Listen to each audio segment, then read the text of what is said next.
този момент Владо е не само един от най-резултатните, но и много стабилно стои на сервис.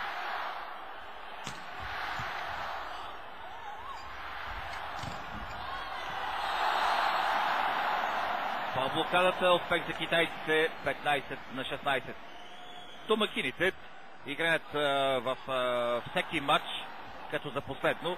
Между прочим, тяхното представяне се следи под лупа и сега в Capital Gymnasium около 17 000 зрители. Тук там виждам празни места. Това, което са написали за капацитета на залата е 18 000, затова казвам, че около 17. Между тези 17 000 и около стотина българи, начало с председателя на Българският олимпийски комитет Стефка Константинова. Тук е почти цялата ни делегация. Тук и Георги Пейчинов, българският посланик, с хората от посолството. Тези точки са достатъчна разлика. Спокойно да завършим този гейм. Смяна на мястото на Андрей Жеков, Христо Цветанов.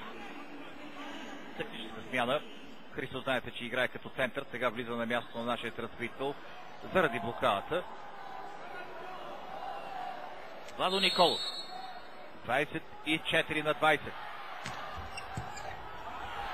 И ето е тази 25-та точка. Краси Гайдарски. 25-20. Евгений Иванов.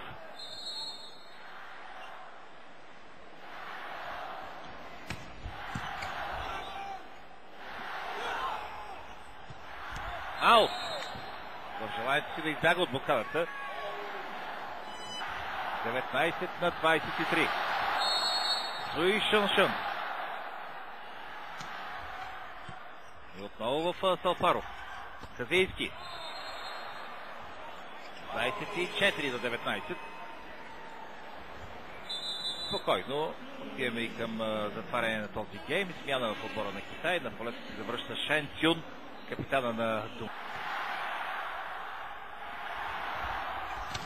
Стойков. Великолепна атака. Единичен блок. Браво и на Андрей Жеков.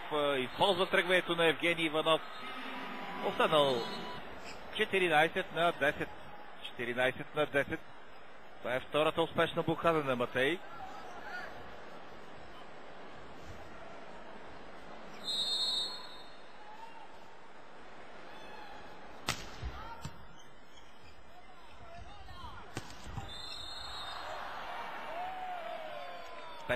На 10.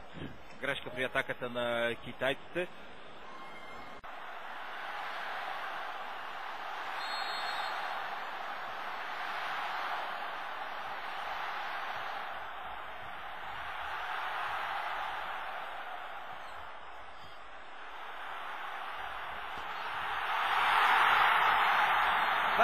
На 26 и Китай печели този трети гейм. И до момента Юанза показва, че умее да изпълнява този късен сервис и веднага след това да търси изненада, като увеличава скоростта. Матей Казийски и 10-9 за Китай. 21-17.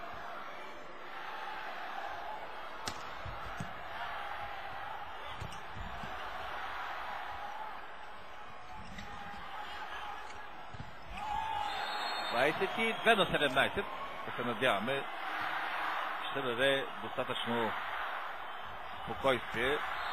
спокойствие преди вторият матч на нашите. Ето и тази последна 25-та точка в гейма и матча. 25-19. Победа за България с 3-1 на старта на олимпийския турнир срещу отбора на Китай.